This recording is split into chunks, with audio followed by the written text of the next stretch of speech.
Beetlejuice 2 is a really interesting lesson in the dangers of plot bloat. It happens when the creator gets carried away, throwing in more and more ideas until suddenly you have far too many plot lines all fighting for screen time. As a result, you'll have chunks of your story being way too slowly paced and other chunks being way too quickly paced. And that sounds impossible. Like, how does plot bloat both speed up and slow down the pace of a story?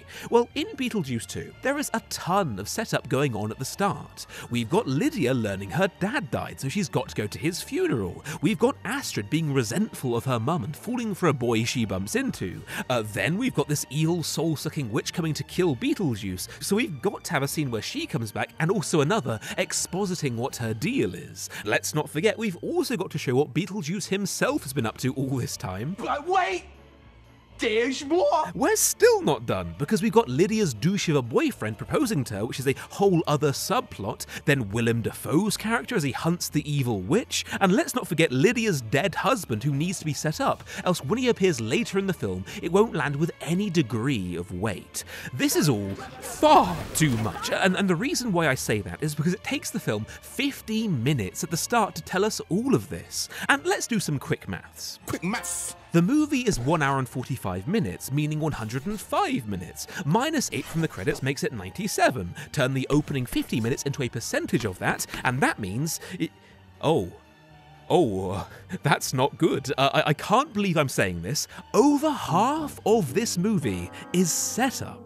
If we compare this to the 3 acts, the general rule is that the exposition phase should be over by the 10 to 15% mark of the story. You've got some leeway there, so don't sweat it if you're a little over or under. But this film should be sweating it, because it doesn't just overshoot that, it's over triple the normal length. When I represent this visually, you can see that Act 1 is half of the story. Act 2 only lasts for a few minutes, and suddenly we're in the climax. When you see it visualized like this, it's really quite obvious where you have super slow pacing, yet also have it really fast. Because that second half has got such little time to deliver on all of this setup, it can't, at least not properly. It's got no choice but to rush its way through.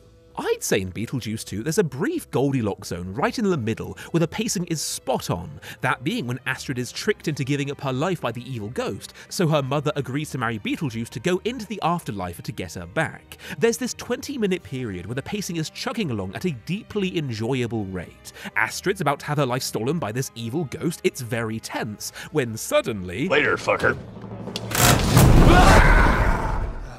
Wait, what?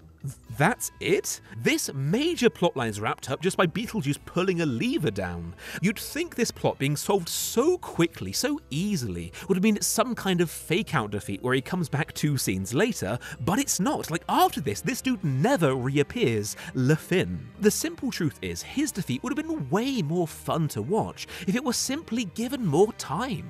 Have Astrid come even closer to getting her life stolen. Like, have a grand climactic scene where maybe Beetlejuice and the ghost are having a battle of wits as they try to get the upper hand on the other, which ends in the ghost's well-deserved defeat. But from here, it doesn't stop. The movie's pace remains egregiously fast. We're now at a wedding. Instead of Lydia wising up and on her own steam, learning to see who the bad people are in her life, such as her soon-to-be husband, we can't do that, even though it would be a wonderful character moment. We just don't have the time for it. Instead, Beetlejuice casts Zone of Truth on the guy, and he confesses all just for the sake of quickly getting it over and done with. I always thought your whole act was bullshit. I never believed in ghosts, spirits, or any of it. Why the hell did you want to get married? Money! I knew I could make more as your husband than I could as your manager. Lydia realizing that slowly over the course of the entirety of Act 2 would have been fantastic character work. It is a great idea that her fiancé is a Machiavellian douche. They just never gave that idea time to breathe. Then, of course, Willem Dafoe turns up to stop the wedding. Mr. Juice, you violated Code 699.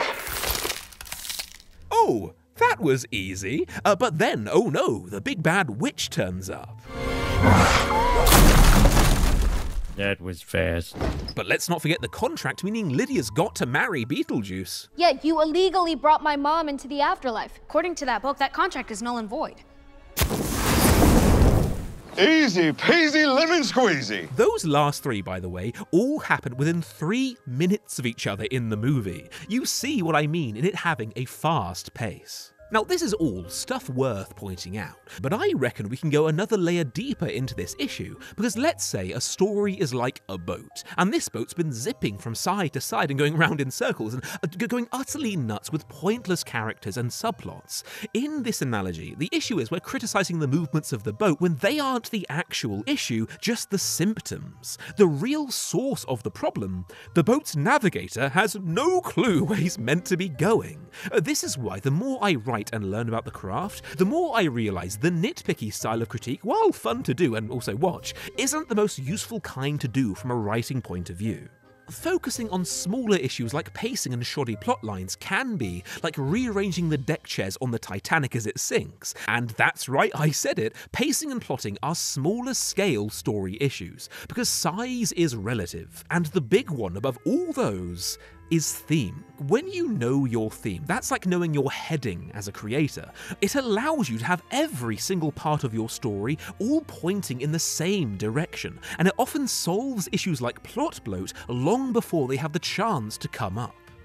While Beetlejuice 2 had fragments of a theme here and there, it certainly wasn't devoid of one. The lack of a clear, uniting one is the crux of these issues. Now, it's a no-brainer that the surface level fix to these issues is deleting some of these plot lines. But we've got to ask, which ones should we delete? Let's think in terms of theme. There's a really nice harmony going on between the idea of Astrid being tricked by this evil ghost into giving up her life, and Lydia being tricked by her fiancé so he can get all of her money. And let's not forget Delia being conned into having those poisonous snakes. So that's our core. It's all about 3 generations of a family being fooled by monstrous people. That works doubly so for Delia, seeing as she married a predator. What? It's just an ordinary crabby. Oh my goodness! Okay, it's all about how can a family overcome generational problems. It ends with us, but with a more whimsically dark Tim Burton tone. Now we know that, realising what needs to be cut is the easiest thing in the world. Lydia's dead husband is adding nothing to that, so let's get rid of it. Dolores, the evil witch, Willem Dafoe too, none of them add to this theme, so cut them out, and just like that, the movie is much more streamlined, as all of these plotlines and character arcs are resonating and have more time to breathe. Now it looks something like Astrid being tricked into giving up her life much earlier in the film, maybe 30 minutes in, so Lydia then teams up with Beetlejuice to go save her, and along the way she does some self-reflection and realises, hold on a second, my fiancé's doing the exact same thing to me. She realises, oh shit, my daughter's inherited her terrible taste in men from me, giving her a lovely, clear character arc to go on as she corrects that issue in herself. That sounds like a much more refined movie concept. On this note, I can't help but think of Megalopolis, because that film falls to the exact same problems, funnily enough. Now I'm speaking to the only 30 of my subscribers who actually watched that movie. Sadly, I watched it myself, but the cinematography is sublime. There are a lot of good moments sprinkled through that film, but as a whole, what the hell was that movie trying to say? Was it about the advent of new technology, or a critique of the concept of utopia, or progress versus tradition, or governmental corruption, or the dangers of ambition, or is it like a Romeo and Juliet story of forbidden love? Like somehow, it's all of those themes at the same time. And where in any of those ideas does the protagonist's magical ability to stop time fit in? Thematically, that movie is just a bloated travesty. I've never seen a story quite like it before. It's admittedly unfair to compare Beetlejuice 2 to Megalopolis when one is clearly the better film, and in case it wasn't clear, I actually enjoyed Beetlejuice 2 quite a lot. This is just a very interesting flaw to talk about, so I thought I'd give it a closer look, as it were.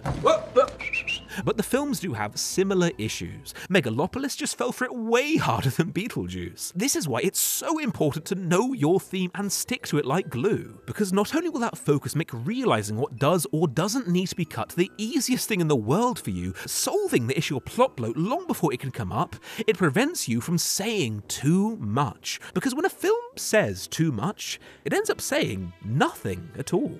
What also helps here is the all-important prep work before you write. Do you know what motivates your characters? Do you know why your world is the way it is? A lot of folks don't when they start out, and that means they have to go back and spend sometimes months fixing issues that would have never come up if only they'd simply thought it through.